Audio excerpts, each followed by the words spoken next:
Salam dan bahagia. Nah, kali ini kembali bersama saya di channel Charles Suben.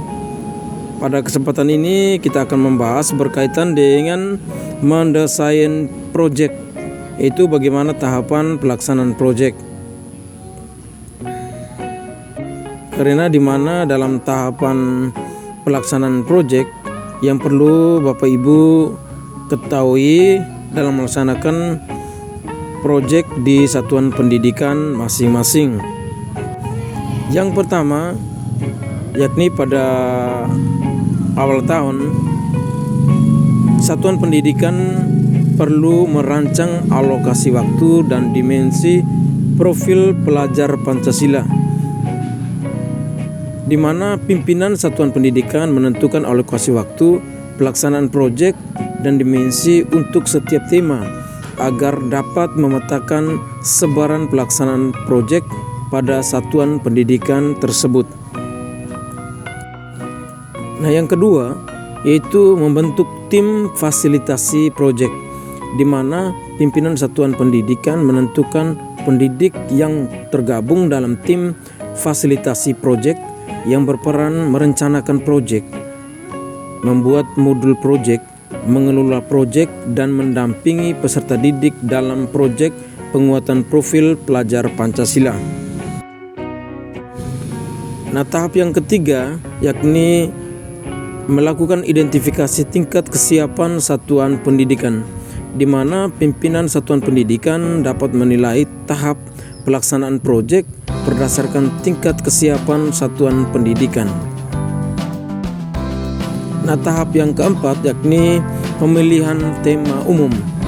Tim fasilitasi bersama pimpinan satuan pendidikan memilih minimal 2 tema, fase A, B, dan C, dan minimal 3 untuk fase D, E, dan F dari 7 tema yang ditetapkan oleh Kemdikbud-Dikti untuk dijalankan dalam 1 tahun ajaran berdasarkan isu yang relevan di lingkungan peserta didik.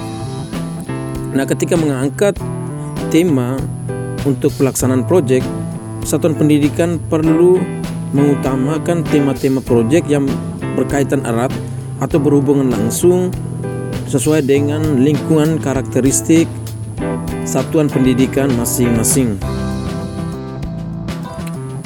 Nah, tahapan yang kelima yakni penentuan topik spesifik dari tema besar.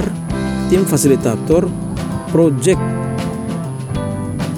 dapat menentukan ruang lingkup isu yang spesifik sebagai project.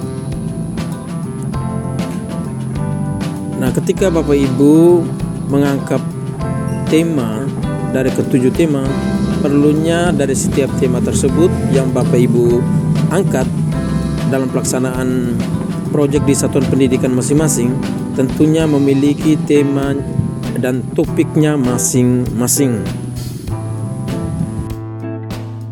Nah, yang berikut pada tahapan yang ke-6 yaitu merancang modul proyek.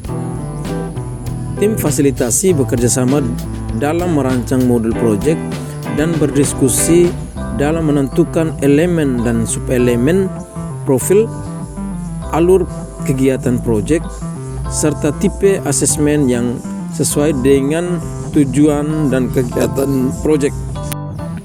Perlu diketahui bersama bagi Bapak dan Ibu pada satuan pendidikan masing-masing bahwa dalam setiap tema proyek memiliki elemen dan subelemen profilnya masing-masing.